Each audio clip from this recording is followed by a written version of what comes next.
Hello, fellow travelers. Today is all about getting back to cruising. How, when, and where. I've got special guests today to discuss all of that, plus the latest in travel news, our featured vacations, and of course, a fun travel fact. Stay tuned.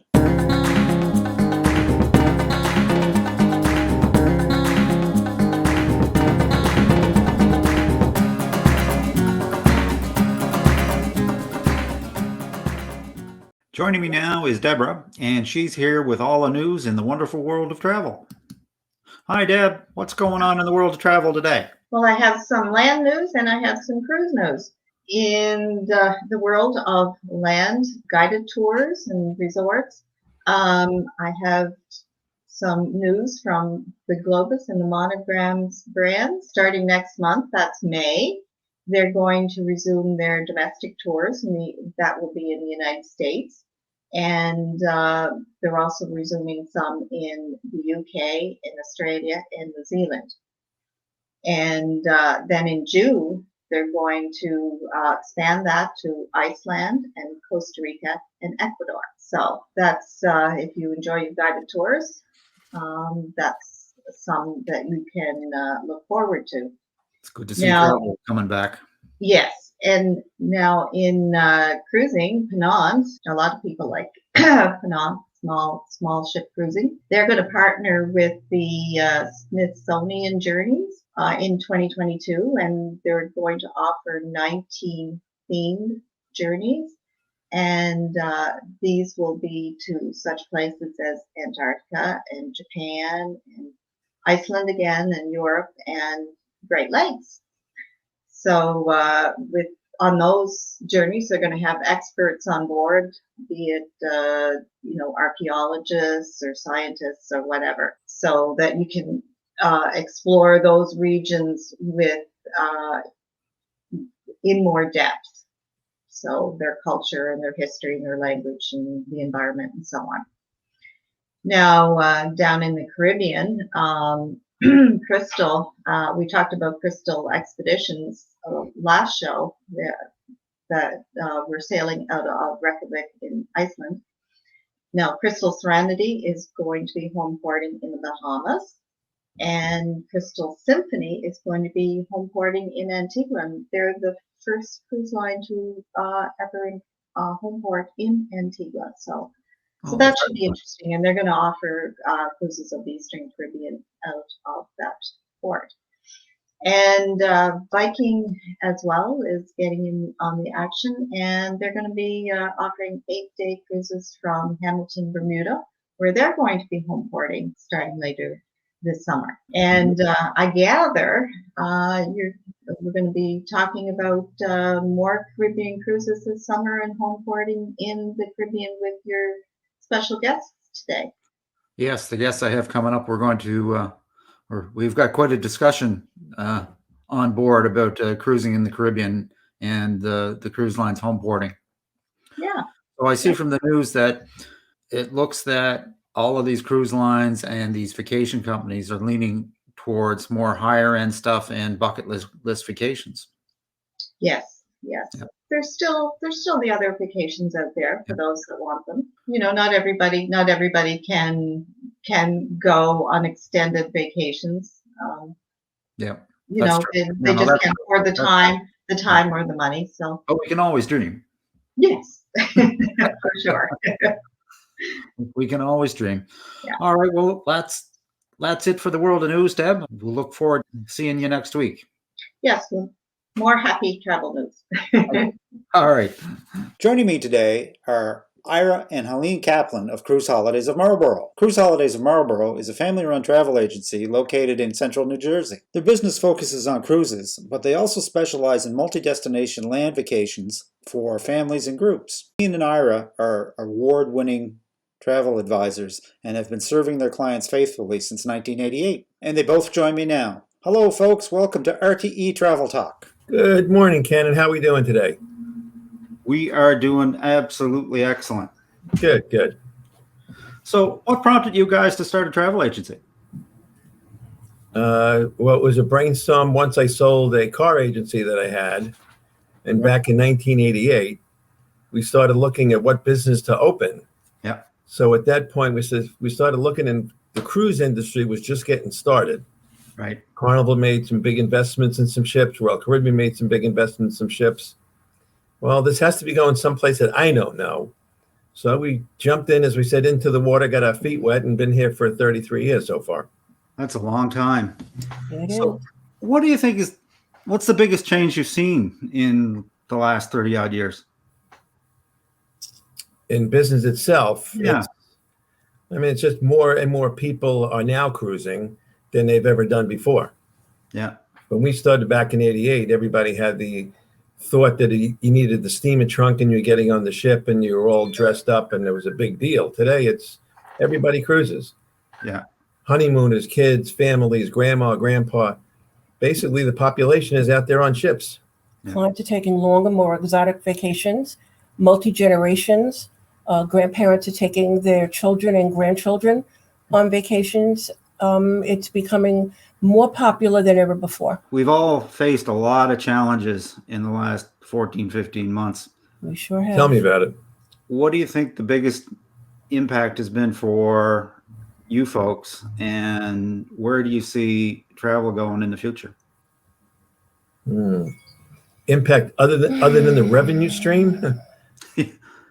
Well, yeah. That was the biggest impact of everything. That was a huge hit. That was a huge hit as Yeah. far as on the revenue side. But on the other side of it, you now had clients fearful of going anywhere. You now had the cruise lines not knowing what was really coming down, what they were going to go through. Plus, you had the clients that were on the ships that were booked that immediately wanted to call and cancel. And I'll be honest with you, the first 2 months, 3 months, it was just nothing but cancellations over cancellations over and over and over again. Nobody called to book anything. Everybody called, I want my money back. Yeah. And the cruise lines, it was so fast and furious that the cruise lines couldn't keep up with all of that. But eventually it settled down. They get everything, the dust settled with it. The clients started realizing that the ships are not going to move when the CDC back in March told them not to sail. Conditional sail order, global suspensions, cruise with confidence. Every cruise line came out with a program. Now you had to explain to the clients all the programs that these cruise lines came out with. If they final pay, deposits, it was really something we haven't seen in as long as we've been in business. So We kept at it 6 days a week. 6 We're days a here week, every every single day. day supporting our Supporting the clients. clients. And now what they're doing is the clients that have the future cruise credits or future cruise certificates are now applying it to their next sailing. it's got a lot more complicated then. Very much so. Much so. Much more time consuming. Much more details that go into every single client. Yeah. To see what program they were in, if they wanted to move their future cruise certificate, if they wanted a refund. But we pride ourselves in the fact that we're here and we're taking care of all our clients, and they greatly, greatly appreciate it. They So- see the value of booking through an agency that has 33 years behind them and the clout with the major cruise lines versus just doing it themselves. Speaking of cruising, we've seen some good news in the last number this week and last week, where we're starting to see cruise lines return to the Caribbean and I believe sailing out of the Mediterranean now.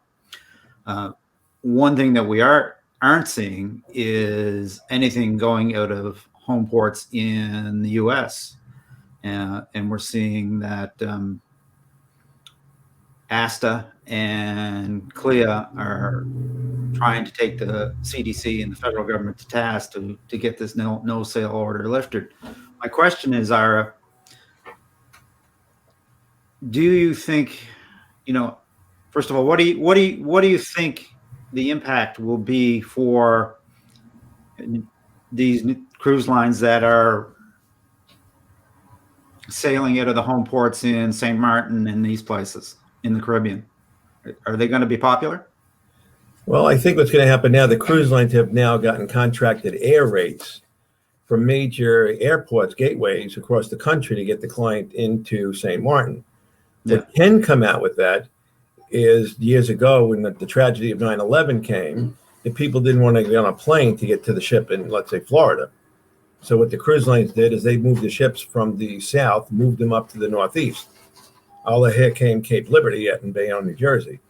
I think what's going to happen here, if it catches on, you may have an actual home port in St. Martin or in Montego Bay, depending what cruise line you're on, to get the client to the ship with a great itinerary, Southern Caribbean out of St. Martin, and closer to the islands when they get into St. Martin, and they're starting with a smaller type of vessel, 90,000 ton, 2,500 passenger ship, that if it works out well, you can then see that become a regular home port, fly the client into St. Martin other than flying him into Miami and doing a Southern Caribbean in a 7-day market. So I think it's a good idea, to be honest with you. I think it's a real good idea. As long as they have enough airlift to get to the ships, I think they'll do fine with the same thing as moving the ships out of Athens now. The cruise lines to help them got contracted air now to move them into Greece, into Athens, and Montego Bay through another cruise line is moving into Montego Bay. So if you have enough airlift and you do the foreign ports of call, it may change a client going into Miami or Fort Lauderdale, Tampa, Port Canaveral, wherever. They may want to go a day or two before to see the island, go to a hotel, see a little bit more of the Caribbean, and if it works out, this may be something you'll see down the line in the future sometime. And with more and more people getting vaccinated, more and more people are willing to fly and travel. And get on the plane, exactly. Yeah, really, at the end of the day, when it comes to going on board a cruise, whether it goes out of Fort Lauderdale or Cape Liberty, the most important thing is really just getting on the cruise. So flying, whether you fly to Fort Lauderdale or you fly to St. Martin, probably is not going to. You don't see that as being a factor, people. Not at all. No, not at all. Yeah, not at all.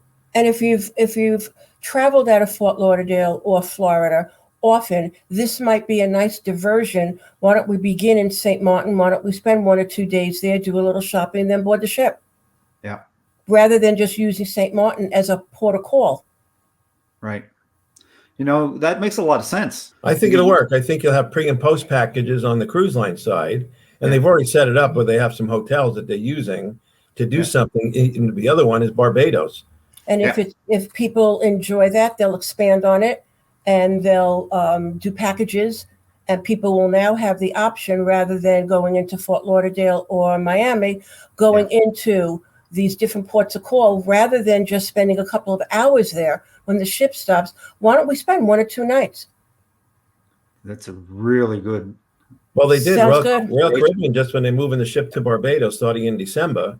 Yeah. Again, with a little smaller ship to see how many beds they can do at the moment. Yeah. But they've already signed up some hotel properties, so you can fly into Barbados a couple of days prior to departure, spend a couple of days in Barbados, and then sail and do a 7-day really great southern itinerary for 7 days. This could very well become a permanent thing. It could be. It could be, yeah, it could be. If you can get airlift at a halfway decent dollar amount from the major gateways, I think it'll work. So where are we on vaccinations to come aboard the ship? Well, right now, the cruise lines that are starting up, it's mandatory that everyone be vaccinated. What will be later on, we don't know. But for right now, for the first couple of sailings, everyone must be vaccinated. The crew, the staff, and passengers. Which I think is a great idea. Oh, yeah. We need to start out healthy and safe to show people that it is safe to come back to cruising. Yeah. But Helene, that's been a bit of a misnomer too, though. Cruise lines, as a rule, were always one of the more healthy ways to travel. I totally agree with you. Like their standards are far and away higher than the resorts. We try to explain to our clients that cruise ships did not have COVID. Unfortunately, someone brought it on. Right. Go ahead. Go ahead. I mean, the cruise lines so far in Europe and in Asia, they've already sailed 400,000 passengers with less than 50 cases. And in all of the cases, the ships were not stopped. Nope. They continued their itineraries. The clients were taken care of. So there was really nothing that what they saw in the beginning of this pandemic that they saw at beginning has now been corrected. And you can get on the ship today. That'll be the cleanest place you can go as far as a hotel, amusement park, casino, wherever, that you'll be able to get on the ship. And it'll be one of the cleanest properties to go to be honest with you. Yeah, well, I couldn't agree more with that, because anytime we've been on board those ships, they're just absolutely To be spotless. very honest with you, clients that are cruisers, our clients that enjoy cruising, understand the cleanliness and the new protocols, and they're in favor of it. Yeah, no, for sure. So I see that in the news today, there was a House bill going through the House that they're going to demand that the CDC relax its no It's sale order restricted. by July 4. Do you think that that's going to go anywhere, or are they still going to have their, like, it just seems that the CDC has it out for the cruise industry. Well, you look at, and you happen to agree with it, the governor of Florida has put a lawsuit against the CDC and the Biden administration. That's a Friday.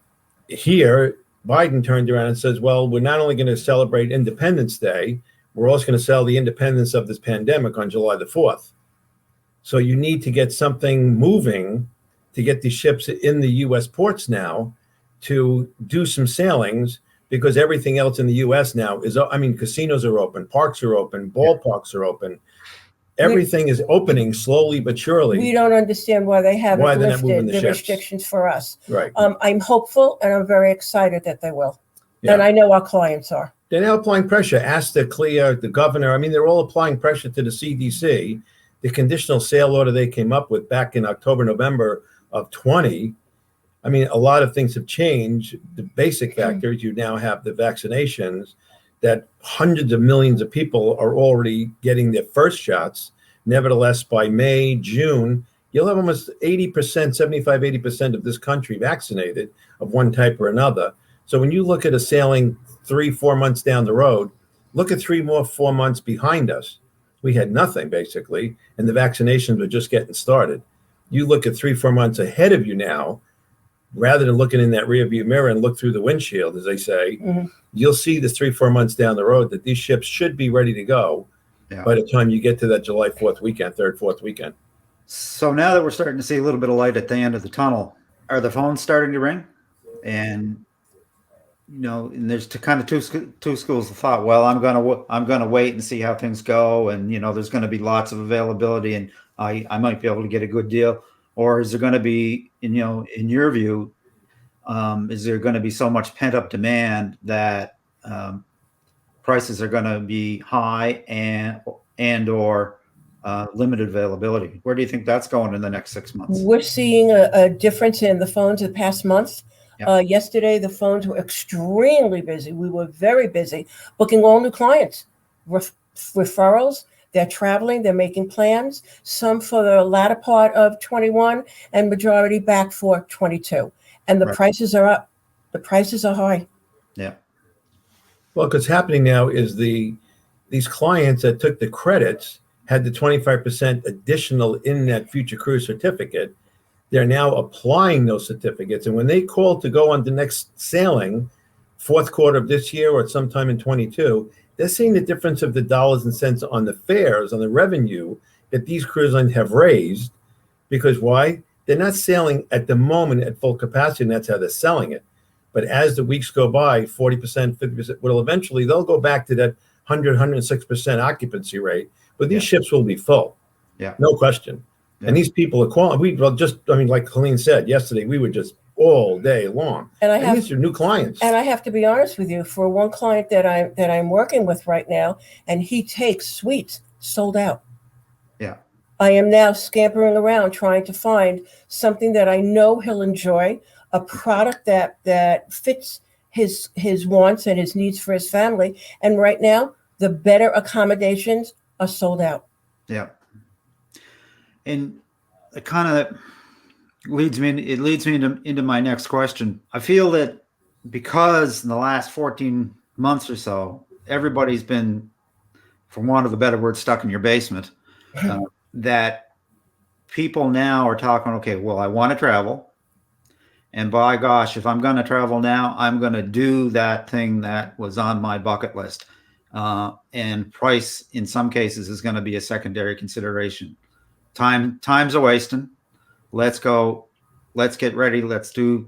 Make sure that we tick off some of the things that we really want to do in our life before we get too old to do it. Would you agree with that? I do. We're not going to get old. Not a problem. We figured that out. We figured out how not to Cruisers get never old. get old. We're never going to get old. We're going to put ourselves in that mayonnaise jar every night just to make sure that we stay where we are. To be honest with you, what we're hearing more and more is that the vacation fund is overflowing because they haven't traveled, and now their desire to travel. I think maybe what we'll do is take something longer, more exotic, and possibly even upgrade the accommodations. Right. I would totally agree with that. I So know that's how we feel. Yeah. yeah, well that and again that segues into my next question. What about you guys? What's on your bucket list? Well, we go from the office to the house. We don't know what it is outside the world. 6 days a 6 week. days a week, we're in the office all the time. Yeah. I'm looking for something right now with no phones, a lot of sun, and relaxation. No stress. That's it. Yeah. Exactly. Do you take time every year to sharpen the saw, as we say, for yourselves? At times, but not at this time you can't. There's no way. I mean, there's no way that you'd have of what's going on out there with certificates and new clients, referrals, past passages. And now you're looking at the people that booked online. And just one of the statistics that was out there, over 100,000 complaints were done to online agencies, where now I think what's going to happen is the client is now going to look for the agency that's in the street or in an office or someone they can touch and feel and have a little bit better service out there than the online travel agency where all the complaints were. Why? Because they didn't help anybody.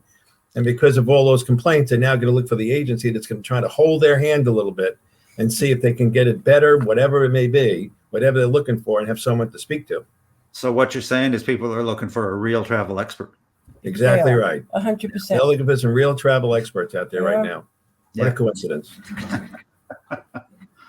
Well, listen, folks, it's been lovely having you. I Thank you wish so you much all the for best. inviting us. Yeah, I wish you all the best, and we will stay in touch. The only thing, you didn't send Thank any you. coffee or donuts or anything. Oh, I have mine. You should have I'm sent like ready. some coffee or something, or donuts or something. I'll send you a picture. Have a great day. Thank you. Thanks, Ken. And speaking of bucket list vacations, Deb is back with us with a few offers that she's found that may tickle your fancy. Hi, Ken. Hi, Deb. I think we'll start out today with a luxury cruise. It's 15 days and it's to Central America and the Panama Canal in 2022. There's various dates available and it's on Viking Ocean. So, that's a smaller ship and luxury. So, they have offered special fares and $199 US from select US gateways such as Boston, New York, Philadelphia, Washington D.C., and a few others. Geez, $199 here is a great incentive. Yes, a great incentive indeed. And if you're watching from Canada, it's the same offer they have for you, except that the air is $299 Canadian. So that's still a great offer. Still a good deal. When do they have to book this by, Debra? It has to be booked by the end of the month. That's April the 30th. And I wouldn't delay too long because there's only a few dates in 2022. And they're going to book up. Right on. And So to find that, the link will be in the description? yes. Okay. The link will be below. So Okay. the next one is another great name in cruising, and that's Cunard. Oh, I love And- Cunard. Yeah. And Cunard has a great deal on. It's $2,000 or up to $2,000 OBC per stateroom. You can get $1,200 off your stateroom if you're a past guest. You can book it with a 50% reduced deposit, and for grill suite guests, there's free drinks, a free drinks package, and free gratuities. So this one's a little further out that you can book. That's May 24th is the end date. But again, I wouldn't wait too long. And for those those of us that don't know what OBC stands for, that's Oh, onboard it's an credit. onboard credit, yes. And an onboard credit you can use, you know, in specialty restaurants, in spa. Yeah. Yeah. So it covers all those little extras that you might And want on a to long, add to your on, cruise. yeah. on a longer on a longer voyage, it almost becomes with up to $2,000, everything included. So that's Yes. great. Yeah. Yeah. So what else do we have, Deb? Okay, so the last one we have today, Ken, is Ozamara. And Ozamara's got this fantastic offer on for cruises starting this July through November 30th, 2022. And it's if you buy your cruise fare, your travel companion in the same stateroom is going to get their cruise fare at 60% off. Excellent, excellent, excellent, excellent deal. Ozamara recently changed hands, but it's still the same people that you've come to know and love for past cruisers. So they're going to find the same experience on board, right? Yes, that's correct. And I must mention that though this offer does not expire until June the 30th, like any of these ones that I've mentioned today, I really wouldn't leave it too long if you're interested at all to go ahead and book your cruise because they're filling up fast. Yeah, it's as Helene and Ira said, like their phones are ringing like crazy now. Yeah, yeah, and if you leave it to the last day of the offer, chances are there may not be anything left, and if it's a stateroom that's left, it may be somewheres that you just don't want to be. Right. You know, if you're used to a balcony, you may not want to settle for an interior, you know, or something like that. Good advice. Good advice. Yeah. Good advice. Yeah. All right, Deb. Well, until next week, we look forward to seeing you again. Take care. You too. Okay. So it's time for a fun travel fact with my favorite social media maven, Heather. Heather, what's going on today? Hey, Ken. How are you? Good, good, good. Where are we going today? Today we're going to Iceland. Wow. Yeah. I wanted to go to Iceland a few years ago, and I had started planning the trip. Yep. And I actually ended up going on a cruise to Alaska on RCI. So Iceland is still on my bucket list. So I thought I would talk about the waterfalls in Iceland today. Okay. Yeah, there's over 10,000 waterfalls in Iceland. 10,000? Yeah, over 10,000. And these aren't just little waterfalls. I mean, there's some smaller ones, but a lot of them are pretty big. Geez, you wouldn't think. Yeah. Iceland is often known for its hot springs and that, but it's got a ton of waterfalls too. So don't ask me to pronounce many of the names of them because I would just embarrass myself. But I'll try to say Dettifoss is the largest waterfall in Iceland, and it's over 45 meters tall and it's over 100 meters wide, and there is a huge amount of water that goes over this waterfall. It's amazing. You know, people think about waterfalls. They think, well, Victoria Falls in Africa, and they obviously think Niagara Falls, but Iceland, who knew? Yeah. So what's the scoop on Iceland? Is Iceland open for business? It is, yeah. Iceland is open. You have to be, like most places that are open right now, you have to be vaccinated in order to get into the country. But if you are vaccinated, you can go there. You don't have to quarantine or self-isolate or anything like that. Yeah. Excellent. Yeah. Well, I guess maybe we're going to have to put that on my bucket list too. So if anybody's got any comments or questions about Iceland, leave us a comment. We'd love to hear from you, and we can catch up in another episode. Thanks, Heather. All right, thanks, Ken. See you next week. Bye-bye. And that about wraps things up for this episode, folks. Thanks very much for sticking with us today. On behalf of myself and my co-hosts, Debra and Heather, we're looking forward to seeing you each and every week. If you have any questions or comments, we'd love to hear from you. You can just leave us a comment below or email any questions you might have about an upcoming show or something you'd like to know about at questions@realtravelexperts.com. That's questions@realtravelexperts.com. So until next week, happy travels.